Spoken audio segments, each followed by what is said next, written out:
ሰላም ፍቅር መትረፍረፍ ለሁላችን ይሁን። ውድ ቤተሰቦች እንዴት ናችሁ? ዛሬ እንዴት ገንዘብ ላገኝ በሚል ነው የተገናኘነው። እስከ መጨረሻው ድረስ ቪዲዮን ሰብስክራይብ፣ ላይክ እያደረጋችሁ ተከታተሉ። እንዴት ገንዘብ ላገኝ? ስለ ገንዘብ ያለህ ስሜት ሲቀየር ህይወትህ ውስጥ ያለው የገንዘብ መጠንም ይለወጣል። ገንዘብን በመልካም ስሜት ስታየው ወዲያውኑ ትስበዋለህ። ብዙ ገንዘብ ሳይኖርህ ክፍያዎችን ስትጠየቅ መልካም ስሜት አይሰጥህም። ነገር ግን መጥፎ ስሜት ባሳየህበት አፍታ አሉታዊ ስሜት እየሰጠህ በመሆኑ ሌላ ከፍ ያለ ክፍያ የምትጠየቅበት እድል ይሰፋል። የምትሰጠውን ሁሉ ትቀበላለህ። ክፍያ ስትፈጽም ማድረግ የሚገባህ ጠቃሚ ጉዳይ የሚያስደስትህን ነገር ፈልገህ መልካም ስሜት ማዳበር ነው። መጥፎ ስሜት ላይ እያለህ በፍጹም ክፍያ አትፈጽም። ምክንያቱም ሌላ ከፍ ያለ ክፍያ እንዲመጣብህ እያደረግክ ነው። ስሜትህን ለመለወጥ በሐሳብህ ክፍያውን ሳይሆን ሌላ የሚያስደስትን ነገር አውጠንጥን። ለምሳሌ ክፍያ ስትፈጽም ዕዳዎች ሳይሆኑ ድርጅቱ ወይም ሰዎች ማራኪ አገልግሎት ስለሰጡህ በቅን ልቦና የምትሰጣቸው የጉርሻ ገንዘብ አድርገህ ቁጠረው። ወይም የዕዳ ወረቀቶች የምትቀበላቸው ገንዘቦች እንደሆኑ አስብ። እንዲሁም ድርጅቱ የክፍያ መጠየቂያ ወረቀቶችን ስለላከልህና ለሰጠህ መልካም አገልግሎት አመስግነው። ስትከፍልም አመሰግናለሁ የሚል ቃል የክፍያ ወረቀቱ ላይ በመጻፍ ልትጨምርበት ትችላለህ። የምትከፍለው ገንዘብ ኪስህ ውስጥ ከሌለ ወረቀቱ ላይ ስለ ገንዘቡ አመሰግናለሁ ብለህ ጻፍ።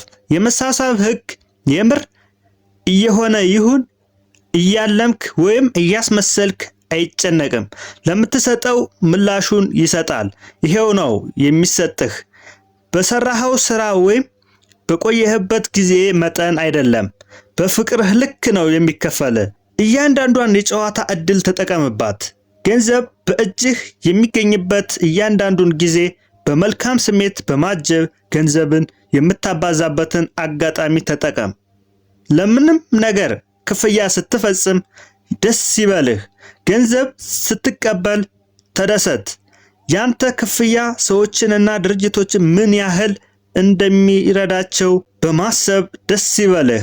ከቀድሞ ያነሰ ገንዘብ እንደሚኖርህ በማሰብ የሚፈጠርብህን አሉታዊ ስሜት ይቀይረዋል። በሁለቱ መካከል ያለው ልዩነት ቀጣዩን ህይወትህን በቂ ገንዘብ በማግኘትና ያለ ገንዘብ በማሰቃየት የማሳለፊያ ጊዜ ነው። ስሜትህ ነው የወደፊትህን የሚወስነው። ስሜትህ ነው አሁንና የወደፊትህን ሊለይልህ የሚችለው። ስለዚህ ስሜትህን ተጠንቀቅ። ገንዘብ በምትሰጥ ጊዜ ሁሉ መልካም ስሜት ማዳበርን እንዳትረሳ።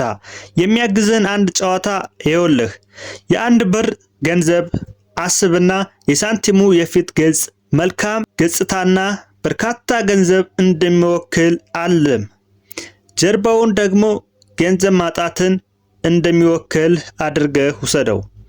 ገንዘብ በምትከፍል ጊዜ ሁሉ ሆን ብለህ የፊቱ ገጽ ወደ አንተ እንዲዞር አድርግ።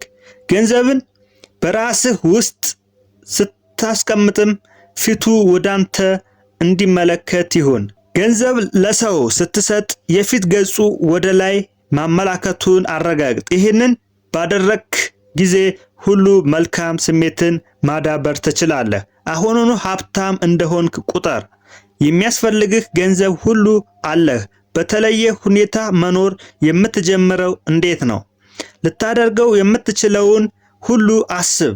የሚሰማህን ስሜት አምጠው። የተለየ ስሜት ይኑርህ። ስሜትህ ሲቀየር ሁሉም ነገርህ ይቀየራል። ማንኛውም ክፍያ ስትፈጽም ዘና ትላለህ። የአእምሮ ሰላም ይኖርሃል። ነገሮችን ቀላል አድርገህ ታያለህ። ስለ ነገ ሳትጨነቅ ዛሬን በደስታ ታሳልፋለህ። እንዲኖርህ የሚያስፈልገው ስሜት ይህ ነው። የምትፈልገውን ነገር ስታገኝ የሚሰማህን ስሜት አስቀድመህ አገኘው። ምኞትህ ራሱን ያሳካል። ውድ ቤተሰቦቼ ከዚህ የምትማሩት ቢኖር ስሜት ኃይል እንዳለው፣ በስሜታችሁ ተመስርቶ ቀጣይ ህይወታችሁ እንደሚበዛ በስሜታችሁ በሰጣችሁ ስሜት መሰረት እንደሚሄድ ነው። ስለዚህ ስሜታችሁን የምትፈልጉት ላይና የምታስቡት መትረፍረፍ ላይ ማተኮር አለባችሁ። ምክንያቱም ስሜታችሁ ነው ድርጊታችሁን ወስዶ ያንን ውጤት እንድታመጡት የሚያደርጋል። ጥሩም ይሁን መጥፎ እሱ ደግሞ የሰጣችሁትን ነው የሚቀበለው። ስለዚህ መልካም ነገር አስቡ፣ ለመልካም ነገር ስሩ፣ ስለ መልካም ነገር አሰላስሉ፣ አስቡ።